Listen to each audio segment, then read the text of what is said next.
Okay, this is Jonathan Tripp. This is my submission for Computer Science 631, the Android application.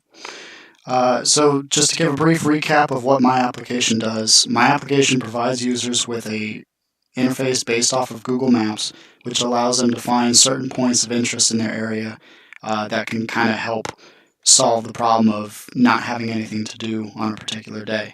For example, this application can help you find restaurants in your area, or movie theaters where you can go to watch a movie, or maybe a local park. So the name of this application is WhatToDo, and to begin, I'll give a brief overview of how this application works. So I'm going to go ahead and build and deploy the app to the emulator, which is running Android API 26. It's a Google Pixel 2 emulator, and that's Android 8.0 as far as the version for this emulator. So if I go ahead and build the application in a moment here, it should install the APK onto the phone, and the application should load up. So what you get when you launch this application is a fairly familiar Google Maps interface. By default, it's kind of centered around Africa, but if you click on the icon in the upper right-hand corner, the application will then center in on your location. And from there, you can choose one of these three buttons, restaurants, movie theaters, or parks, to see points of interest in your area corresponding to those categories. So if I select restaurants, I'm going to get approximately 20 results from the Google Maps API showing me restaurants in my area. And if I zoom in on those and select one, you can see that I get the name of the location as well as its address. And what's convenient is that Google Maps automatically provides handles to both just Google Maps to view that location as well as directions. If I click on another location, I get that location's information, and so on. If I choose another category, now it's going to clear the map and show me movie theaters in my area. Again, if I zoom in on that, I can see where the movie theater is located, click on the icon for it, and get the name of the theater.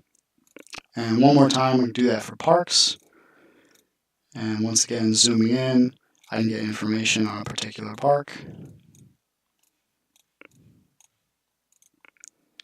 And if I follow the link to Google Maps, it's going to load Google Maps in the emulator and take me to that particular location, where I can then go on to get further information about it.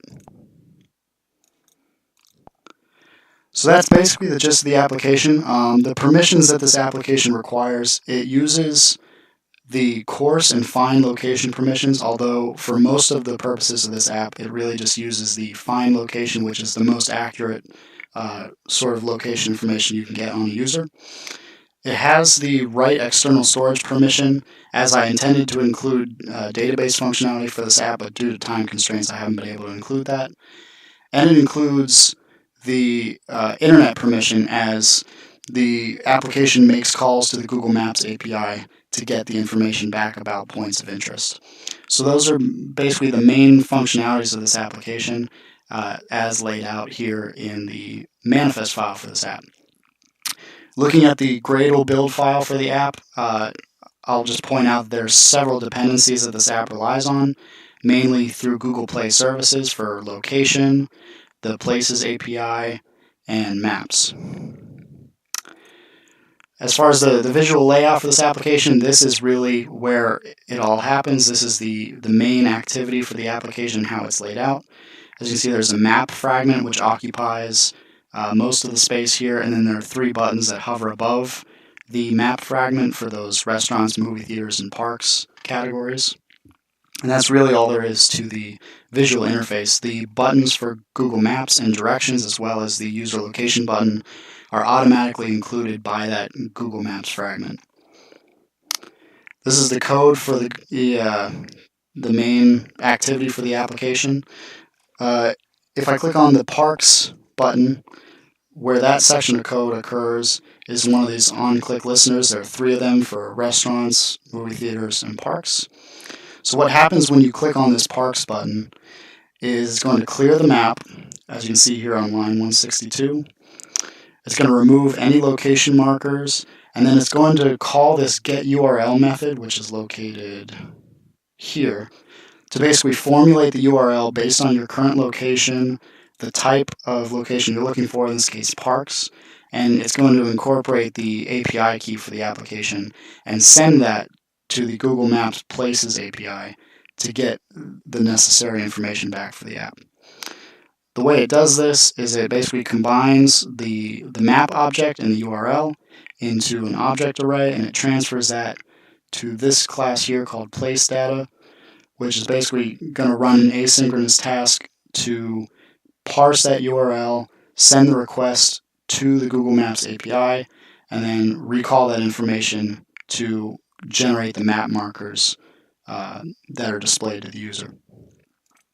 This is the class for the URL processing that's basically going to connect to the Google Maps API, and it's going to retrieve the data from the API and basically process through that to be read in by that placeData class.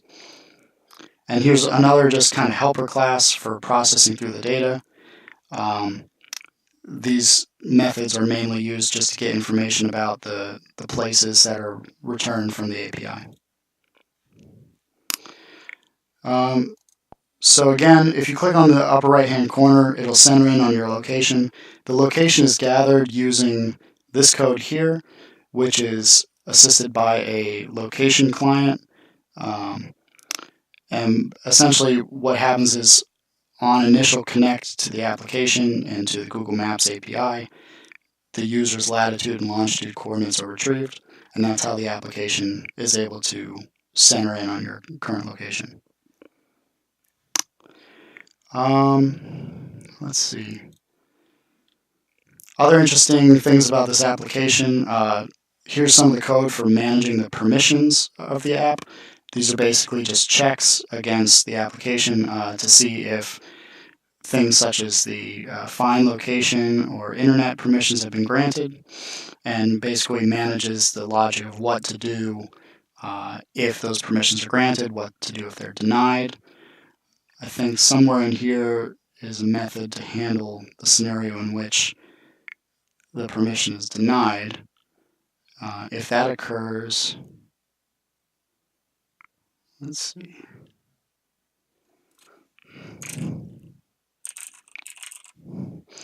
Yeah, if the check is made for the permissions and the permissions are not granted, the application simply exits, because those location permissions are really central to the functionality of the app, and without them, nothing's going to function. So I've just, for now, the application will terminate if those permissions are not present.